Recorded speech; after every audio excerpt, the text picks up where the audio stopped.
Welcome to KSK TV news. ముందుగా వార్తల్లోని వివరాలను చూద్దాం. గుత్తి పెన్షనర్స్ భవనంలో అంబేద్కర్ 134వ జయంతి కార్యక్రమం. అనంతపురం జిల్లా గుత్తి పట్టణంలోని ఆంధ్రప్రదేశ్ రాష్ట్ర ప్రభుత్వ పెన్షనర్ల భవనంలో పెన్షనర్స్ అసోసియేషన్ అదనపు కార్యదర్శి జెన్నె కుళ్ళాయి బాబు, అసోసియేట్ వైస్ ప్రెసిడెంట్ స్వర్ణాంబ ఆధ్వర్యంలో డాక్టర్ భీమ్రావ్ రామ్జీ అంబేద్కర్ 134వ జయంతి కార్యక్రమం ఘనంగా నిర్వహించారు.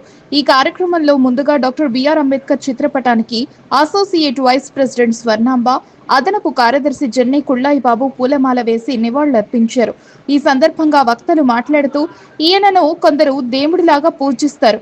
స్వాతంత్ర భారతదేశపు మొట్టమొదటి కేంద్ర న్యాయ శాఖ మంత్రి, రాజ్యాంగ శిల్పి, న్యాయవాది, ఆర్థిక శాస్త్రవేత్త, సంఘ సంస్కర్త.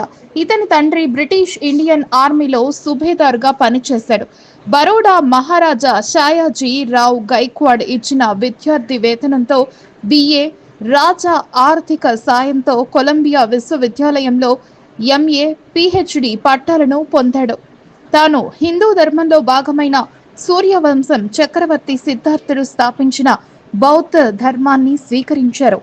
చదువు చెప్పింది బ్రాహ్మణ, విదేశీ చదువులకు సహాయం చేసింది క్షత్రియ, పెళ్లి చేసుకుంది బ్రాహ్మణ్, మతంలోకి మారింది క్షత్రియ, సిద్ధార్థుడు స్థాపించిన బౌద్ధం అని అదనపు కార్యదర్శి జెన్నె కుళ్ళాయి బాబు తెలిపారు. ఈ